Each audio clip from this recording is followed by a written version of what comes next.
Hey, what do you feel would have been your biggest contribution to, organized veterinary medicine or veterinary medicine in Washington State in general? Well, there's several, and it's very hard to say that one's more than the other. But my advancement in the study of fertility of the broodmare was big, and I got on a lot of farms and a lot of breeding operations that I was able to help out. Some not as much as they thought I should, but it was part of the growth of our practice and growth of myself. And the other thing was abdominal surgery in the horse. We built that surgery room. We're supposed to be doing surgeries, and we were pretty good surgeons. Dr. Mitten and I worked very well as a team, and we had a good team of technicians to help us and so forth to do the surgeries. But we were not returning our patients to the owner because we didn't know enough about how to keep them alive after the surgery. So I was about ready to give up when one day we had good success on one, and then we had about 3 or 4 in a row that was successful. And the way we became successful was that we went to the national meetings. We listened to the universities. They were going through the same growth rates. They were trying to learn how to keep them alive too, and we shared information. I was on the phone a lot to WSU and other colleagues to see that we're doing things better. And eventually we had help and got it done. And then the third thing, helping Dr. Maycomer become president of the AVMA. My involvement in the AVMA and the HAC was all because of him. Who would want to leave Western Washington to go to a big city in the hot weather in the middle of summertime to a meeting? That was not my desire, because I like to be in the mountains and on my horses at that time. But because of that, I got involved with a lot more veterinarians across the nation, and some people from outside our nation, Canadians, for instance, is a good example, and was able to grow. I might know the answer to this question, but I'm going to ask it anyway. So what's the biggest change in veterinary medicine that you've seen over your years? Well, the first thing that comes to mind, of course, is the number of females. When I went to school, there was 50 in our class, and we had 2 females. Now, that was twice as many as most classes. Most of them, they took 1 in. And that has changed to the point where finally I see there's more female veterinarians in the country than there are males. So that has to be the number one. But the other thing that I didn't think of right off the bat was the change in the agricultural society.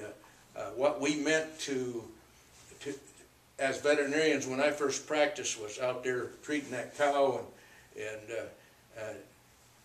learning to help the farmers make a success. And so much of that has gone by the way. Our farmers no longer are here. Our farms are no longer here. They're larger. They do a lot of things on their own.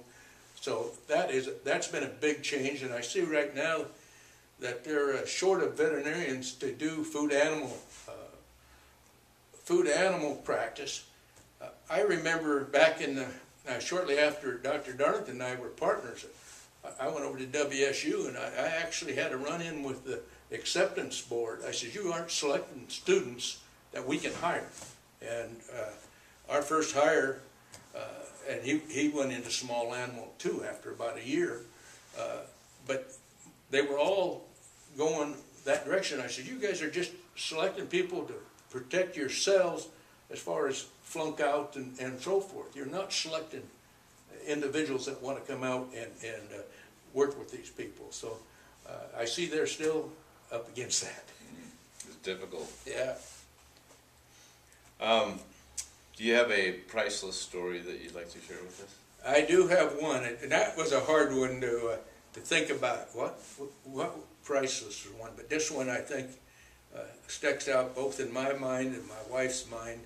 Our family, we had 4 boys and a girl. All of them graduated from WSU. None of them in veterinary medicine, but they grew up on our horse farm and saw, Scott was our oldest, and he'd go out with me, and he had his what they called milk fever boots. When we go out and treat a milk fever back in the 60s, he'd go along with me, and he had his milk feeder boots on.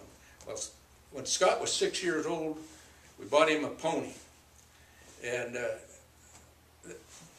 that was fine. But about a year later, we had the horses out to our lake place and tied to the trees overnight. And we got up one morning, and Scott's pony had thrown itself, had its neck down underneath itself, and when I cut it loose and it got up, its head just kept flopping to the side. I thought it was hopeless. I mean, what are you going to do? All these things going through my mind. And Scott comes out, I think he was 7, comes out and he looks up at me and he says, "You can fix it, Dad. You can fix it." And to this day, I'm not sure if he was given that as a question or a statement. But both my wife and I believe that it was a statement. And that's when the pressure was on. When you got your young one looking up at you and saying, "Hey, you can fix it," well then, you've got to fix it. Yeah. That's when we first used DMSO. We smuggled DMSO in. It was a new drug. We brought it in from Canada by way of whatever. And that's about all I had with me that was in the pack that I would take, say, when we go to the mountains. And so I started applying that to the horse's neck. And I couldn't believe the response we got, how fast the response we got. The horse finally was able, by that end of the day, to lift its head up. And about 10 days later, he rode it into the Pasayten with us. We always tried to go up over in Dr. Dan DeWert's country in the Okanagan and pack in to the back country and set up camp for a week or so. And he was able to ride that pony. So that's one thing that will stick in my mind forever. I can't think of something that would rival it. Well, we're fortunate that it's been longer than 7 years, and you can't be getting any trouble for that black market activity. I thought about that, but you know, the first time we went to a meeting on DMSO, it was held over in Wenatchee, and I'll never forget because Bob Darlington had. I agreed to go over to the meeting, and I didn't really know much about it. I knew we had some of it, and I knew they did some these things. When I came back, I told Bob, I says, "You know," I says, "we've used this drug probably as much as anybody that was at that meeting, but we sure haven't used it as many things as they've used it on." And that was an eye-opener. Oh, yeah.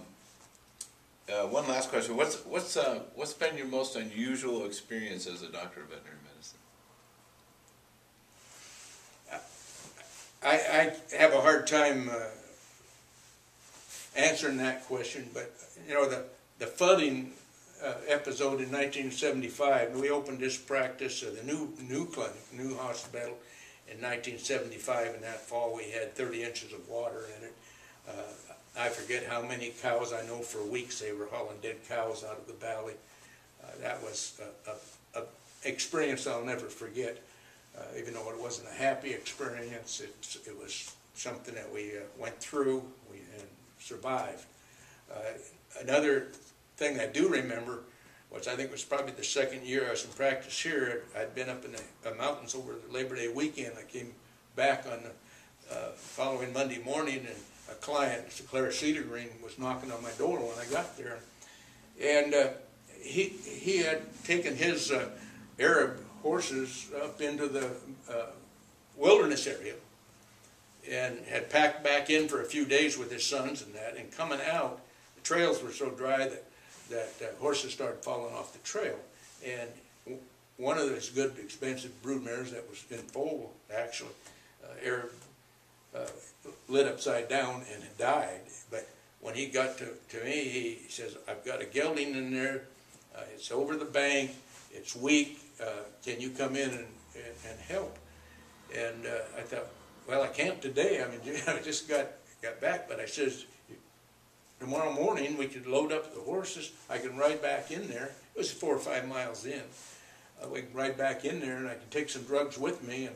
And so I went back in, and the horse was still shocky.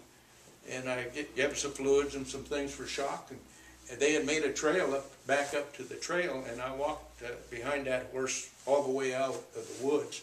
Every time we'd come to a switchback, I'd have to grab the tail to keep it from swaying off the trail. And that was kind of unusual, but it was something to remember. Yeah. And then probably the third thing was when I was packed back into the hills in Idaho elk hunting and had a person shoot my pack horse. And I was leading the pack horse, and I had my riding horse tied to its tail with half an elk on it, and they shot my horse right in the neck, and the horse didn't die, ironically, but it should have. That was an experience I'll never forget. I talked to myself all the way off that mountain.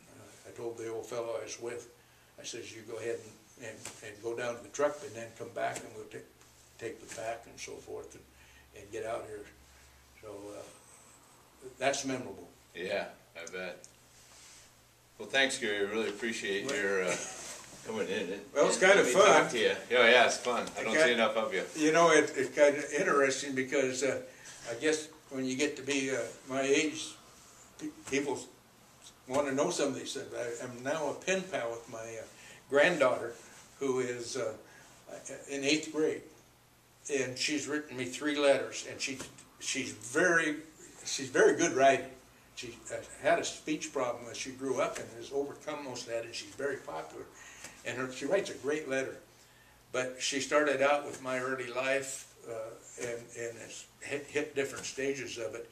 And it's interesting. It makes you start thinking. You know, I remember when you got out of school, and I remember how each one of them came into the practice. And there's just a lot of things that come up in your mind that, by golly, I was there. Yeah.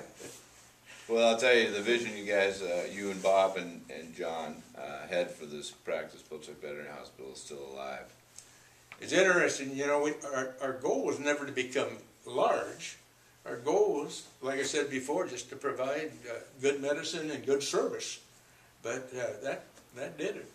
Yeah. It caused the growth, and you saw it grow. Oh, yeah. I've been here. Thank you. Thank you.